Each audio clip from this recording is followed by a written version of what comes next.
Thank you everyone for joining me for another episode of the Best Bench podcast. Today I'm here with Jessica Keus. I am so excited to have a discussion with her on money, essentially. Money and debt is the topic. Welcome, Jess. Thank you for having me. Jessica is an investment advisor and founder of 11 Wealth with Wellington Altus. And go follow her on Instagram. Her handle is at 11.wealth.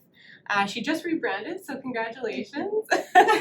And her full bio will be in the description for this episode. So today, I kind of wanted to talk about specifically business-related money and debt, because I know, especially when I started my business, I was always taught that debt is bad. That was like how I was brought up. And so when you're starting a business, unless you do have access to tons of capital to start it, it's very difficult to change your mindset and realize, like, you know, what you should be spending money on, what you shouldn't, how much debt you should have, all this stuff. So that's kind of what I wanted to talk to you about today. When you started in your industry, how did you balance money and advertising versus gaining clients and accounts? Did you have to spend a lot of money to get your account? Like, how did you start? I think it's so interesting because we have access to something we didn't have access to 15 years ago, which is social media, right? Totally. So then you start trading your money for your time and your time for your money, but in the beginning it doesn't matter. So I think I spent a lot of time committing to any type of marketing material that was essentially free, to the best of my ability. But one of the best pieces of advice that I got from a friend, which kind of blew me away on the phone call. She was like, Jess, how much do you spend on your suits? Like, don't buy a suit and like invest back. And it is true. There were certain things that I had to look at as far as budgeting. Mm-hmm. But there is good debt and bad debt. And we were raised with a mentality of looking, you know, at our parents' generation, they saw 18% interest rates. Yeah. And if we were talking a year ago, we would have thought, that's crazy. Yeah. But here we are with the inflation the way it is and interest rates rising at a rapid rate, that it is kind of scary. And having that debt conversation, especially now, is a lot different than it was a year ago. Totally. Yeah. I like that you mentioned free forms of advertising too, because you're right. I think we're lucky in the sense that we have those platforms and we can grow them with no monetary investment, but time investment, definitely. And, you know, you could say time is money, and that's fine. But when you're starting, you've got all the time in the world. You're not necessarily working with clients immediately, so you've got the time to spend on stuff like that.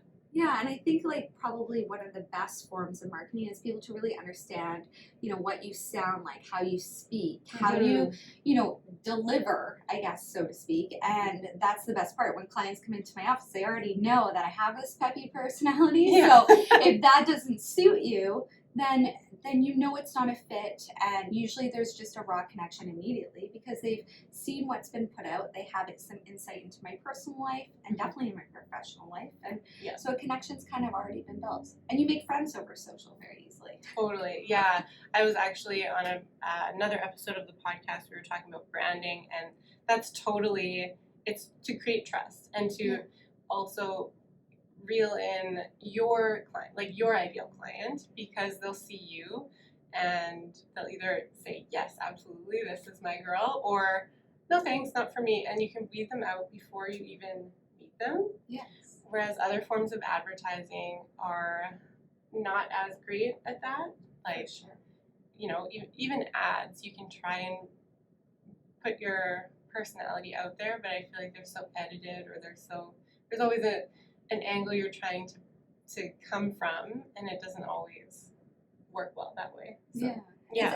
It's interesting. You usually always say your clients are like you, are a reflection of you. Yeah. And I like to say my clients are people I'd sit around a table with and have dinner with, right? Totally. And they become like family anyway. So it's important to, I guess, bring people that the two mindsets attract and you're on the same page, because then communication is really easy. Yes, totally. Yeah. And then especially in your industry, communication is key because I don't know, like, again, I'm coming from just a background. I was never really taught about investing. I was never really taught about positive money narratives. Like I was always taught, debt's bad, save 10% of your paychecks or whatever, and that was it, essentially.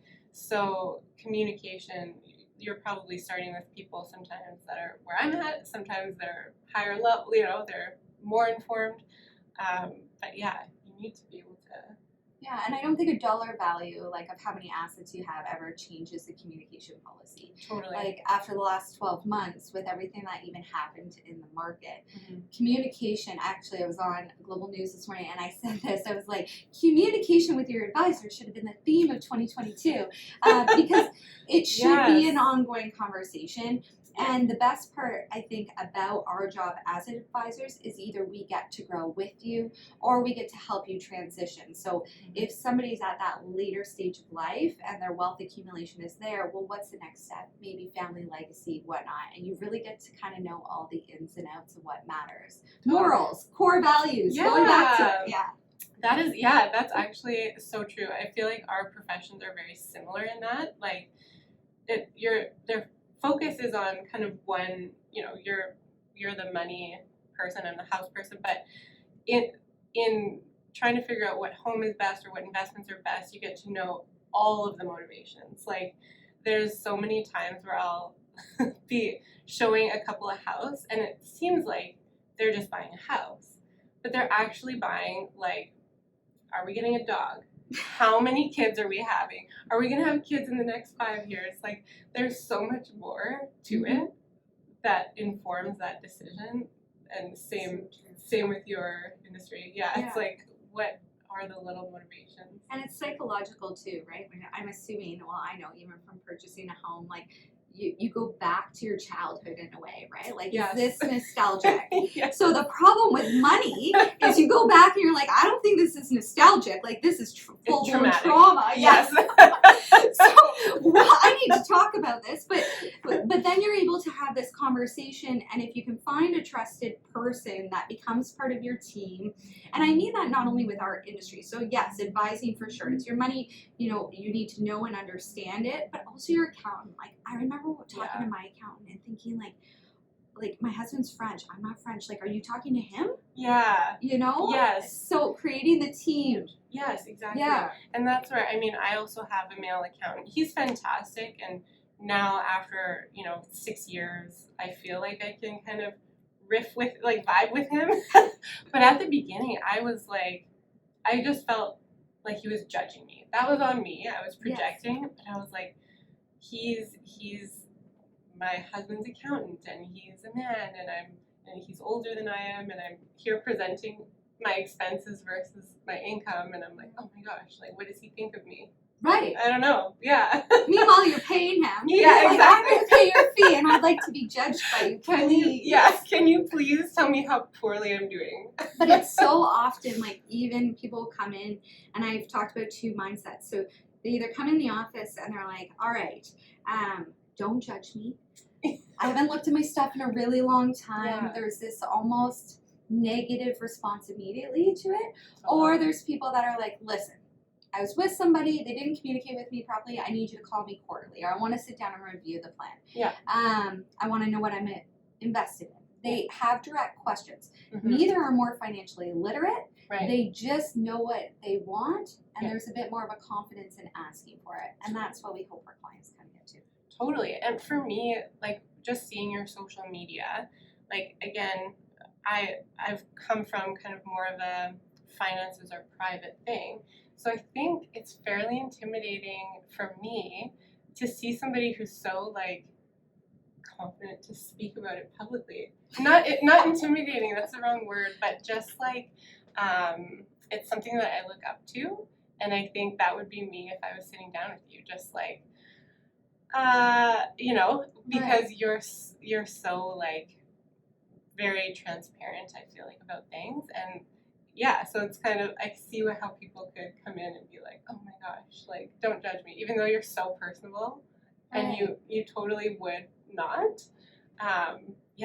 That's interesting. But I think if you take that and you take that vulnerability and you're okay being vulnerable, and you get the 3 questions or whatever the questions are that are on your mind, if you can get those answered and you feel good about them, and then the next meeting you're getting a few more answered, and next thing you know, you're sitting around a table at dinner and people are talking about it, because people do talk about money now. Yes. And you're like, oh yeah, but I already know that. No, I got that. My advisor has already walked me through. I know where you know, where I'm going to be. Or even a did you know Yes. would be so powerful. But those are the things, right? And then it's not about knowing everything, because you're not going to. Your job Yes. in this field is to know everything. My job's to know everything. My job's to tell you what you want to know, right, and be informed. Yes. Right? Not what you want to know, like only positive, but like the actual information. The real.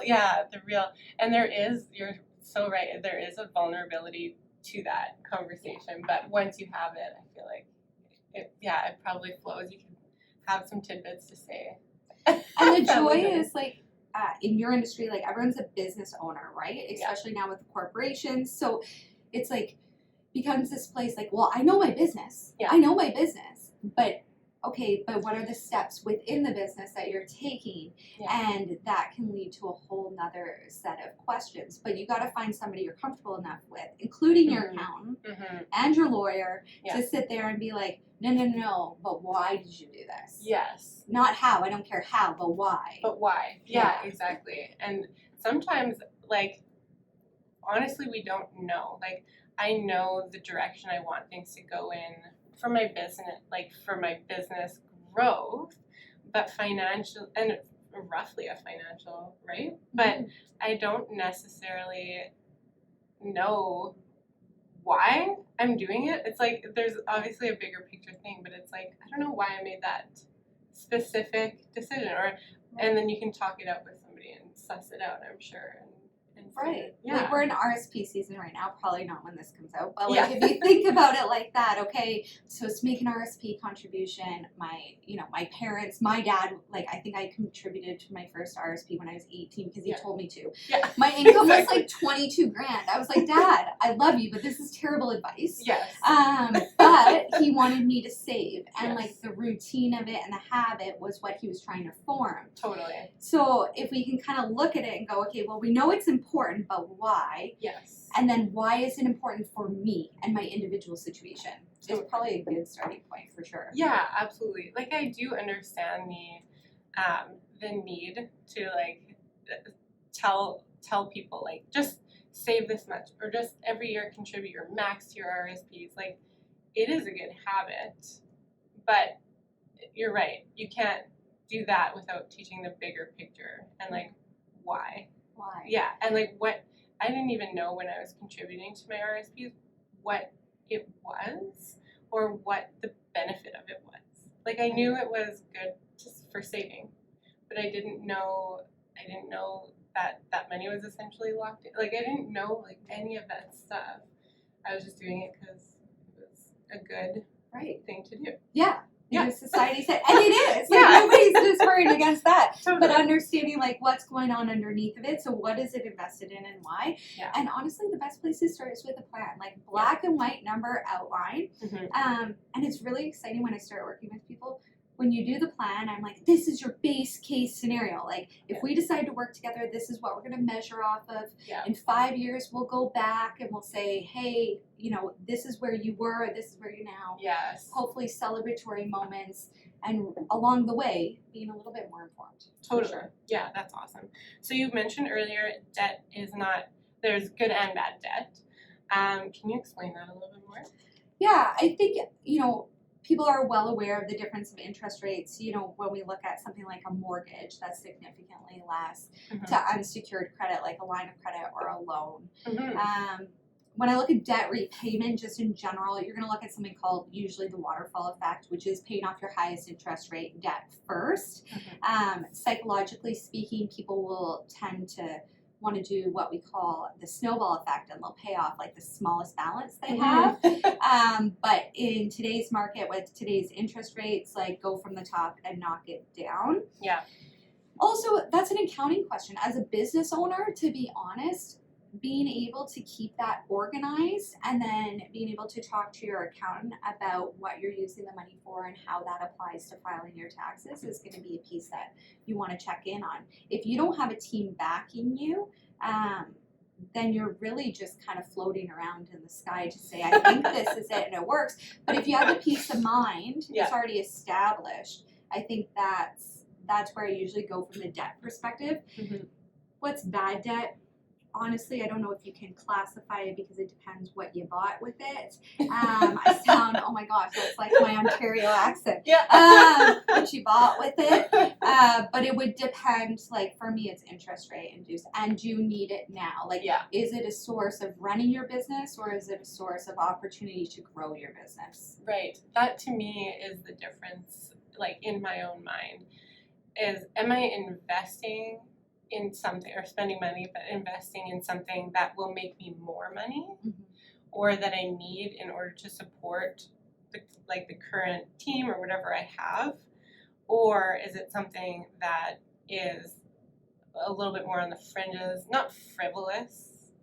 Because I hate that word. I feel like it has such negative connotations, but like, is it something that is not making me money? And it's just something that I want for whatever reason. And if it's something that will make me money, I feel like that's good debt. And as long as I have, a plan to pay that off. But if it's something that is not making me money, then maybe it's not great. And evaluating the current market, right? Like if we looked at interest rates, March 2020 we're at 2.45%. Today we're at prime rate of 6.7. Like that is probably the fastest hike probably since 2001. Oh yeah. So we're being hit hard, and now would be the time to be more probably cautious of how much debt you're carrying and maybe what you're looking to take out as far from a debt perspective. But there's good and bad. It just fits with your individual situation to kind of map it out. But it's worth mapping out prior to doing. Yeah, absolutely. And that's the thing too. I find my more impulsive decisions on, when it comes to money usually end up being something that I didn't need or doesn't make me money. Like the 7 candles in my house that have yet to be burned. No, I think I've talked about that before. I'm like, I will buy an expensive bag and carry it around everywhere and regret and feel like, how did I do this to myself? Yes. But you use it every day. But I use it every day, and it's lasted. Or I'll buy candles from HomeSense to the most capacity, and they're all sealed because I don't want to burn them because goodness knows, like, I'm going to waste it. Absolutely. Yeah, I totally know what you mean. The candle pandemic or epidemic. Epidemic. It's a real thing. Yeah. But we all spend money differently, and I think that's also the psychology behind that is so interesting. Absolutely. Because I remember being asked, why are you doing Instagram? That's never going to work. Especially in our industry, right? Like we're known pretty straight up for having, a big wheel of wealth that we help with retirement planning, investment planning, tax planning and estate planning. Well, what the hell does all that even mean? Right. Yeah. Well, we're going to use a social platform. We're going to explain it. And I think that's where you start to see okay, this matters to somebody or it resonates with somebody. Yeah. So I don't know. Yeah. People will be skeptics at first with new things. Yeah. But if you believe in it, it's worth trying for sure. Absolutely. Yeah. So do you think it's possible, I guess, to start a business without debt? I guess that's a little bit of a loaded question because it depends how much you start with and kind of what your plans are. But is it inevitable, I guess? I don't know. I feel, it depends on how you want to scale, right? I guess, yeah. In our industry, there's people who are very happy being a one-team solution. I think it's very similar in your industry. They're happy to the clients they can serve from that capacity. They don't really want to build out a team for whatever the reason may be. Yeah. And therefore, accumulating debt likely from a building perspective is really just going to be between them and themselves. Totally. When you start investing in a team, well, if you've got good talent, you're paying for that talent, you want to maintain that talent, and it becomes a bigger picture, I think, for you to start considering. Yeah. So is it possible? I'm sure it is. Does it happen for a lot of people? I think everybody has some exposure to saying, all right, I need this to work out by doing this. Yeah. But I think you can have the best of both worlds, Mhm. especially now that you guys have the corporation aspect. Yes, Yeah. totally. And that's what I was gonna kind of say too. I think with my industry, I don't know. I'm assuming most industries are similar, but we get paid in seasons or like very kind of sporadically, and it's a long time from when we actually do the work to when we get paid.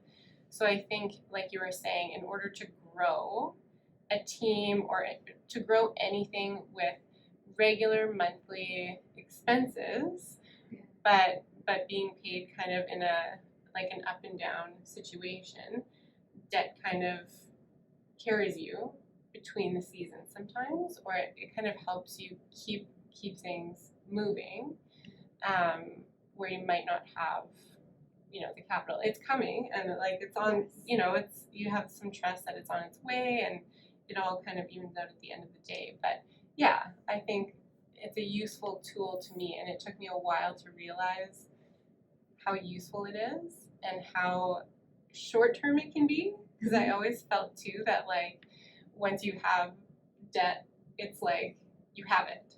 Like, it's like there's this fear of it being, once you have credit card debt, you have credit card debt. Like you someone's have to- imprinted you like on Yellowstone. Yeah, exactly. Yeah. You've been branded. Yeah, or like that A, like but, I prefer the Yellowstone than the A. yeah, I agree. Totally. But yeah, it's like it doesn't have to be long term either. No, and like to me, any type of industry that fluctuates, we do a lot of cash flow management, which is very important for any industry that is seasonal or has the large spans of when they're going to be paid. But when we look at this, so there's two ways to look at it. Number one, I think from the people that I've worked with within the industry, I look at your taxes are huge, because also your growth can happen rapidly is the word? Fast. You know what I mean? Yeah. As I stumble on my words. Yeah. Your growth can happen rapidly. Within that, CRA is right behind you. Mm-hmm. Right? They're watching you. They're pumped They're for like, you. sweet. Slow clap More for money. you. Yeah. Slow clap for you. We'll find you. But with that comes a lot more responsibility, right? So being able to manage your cash flow, whether you're incorporated or not, is primary. Mm-hmm. But in order to do that, you really need to understand your own lifestyle. Yeah. And separating your personal lifestyle from your business lifestyle needs to be done, but it's really hard to do when your business is a social element of how you grow your business. Totally. So when you're having lunch with someone or whatnot, what is business and what is personal? Yeah. So when we sit down with clients, we say, all right, let's work out what you're doing personally. Yes. And they're often shocked of how little they're spending. Yeah. And then looking at themselves from a business perspective, saying, okay. But the best thing, I think the biggest tip you could ever do is figure all of that out, and then figure out what you need to live on and pay yourself that way, and put everything else kind of aside. And if that means that you need, 4 or 5 separate accounts, that's what you do. Yeah. And then if you incorporate, you kind of look at it that way too. But you need different pots of money to be able to understand where your spending is going, because it can blur so quickly. Yeah. So I'm a big believer in the personal, the business, the tax savings, because they're coming no matter what. And then, of course, an emergency fund. Yeah. Because it is cyclical, and interest rates, inflation, different things can take a hold of the market in different ways. Totally. Yeah. I think that's so important. And I know when I started in real estate, everyone was saying that, when you get a paycheck, put a little bit here, here, and here. But it's so difficult at the very beginning, and now it's kind of obviously easier because I've been in it for 7 years. I know kind of roughly what I spend in each arena, but it's surprising how much personally it's like there's so little in comparison to what I spend on the business. There's so little in that. And it's fine, and we're like good and happy, but I find spending money on the business somehow is way more justified than spending money on my personal life. Like, and again, it kind of comes back to spending money on the business will hopefully make more money, and that's the idea. But yeah, it just seems way more justified to. And right before, before incorporating, so if you're doing it personally, kind of, and I'll say it personally because it's the best way to describe it, but if you're looking at it in that one big pot of kind of in and out and whatnot, it's so blurry. Yes. It's so blurry.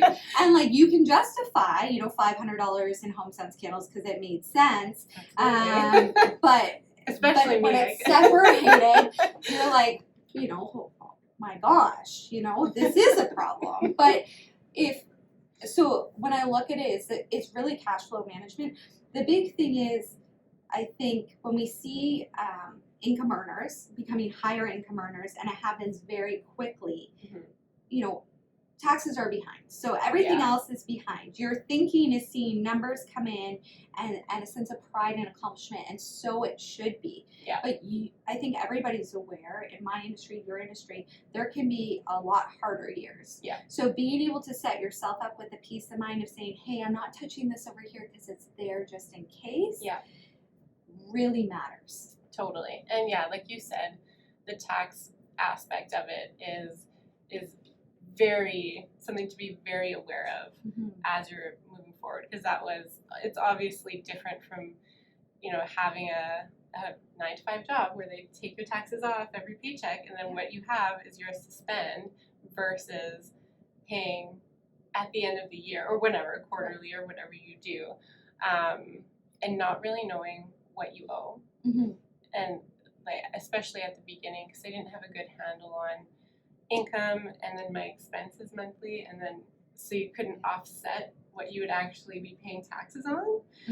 And so it's like, do you like overboard, right? And like 30% of my gross income or whatever percent of my gross income I'm going to put away, and then like you're safe, but then you didn't have that money to invest in your business throughout the year. You could have utilized it maybe to make certain decisions, or do you like? Yeah, it's an important conversation to have.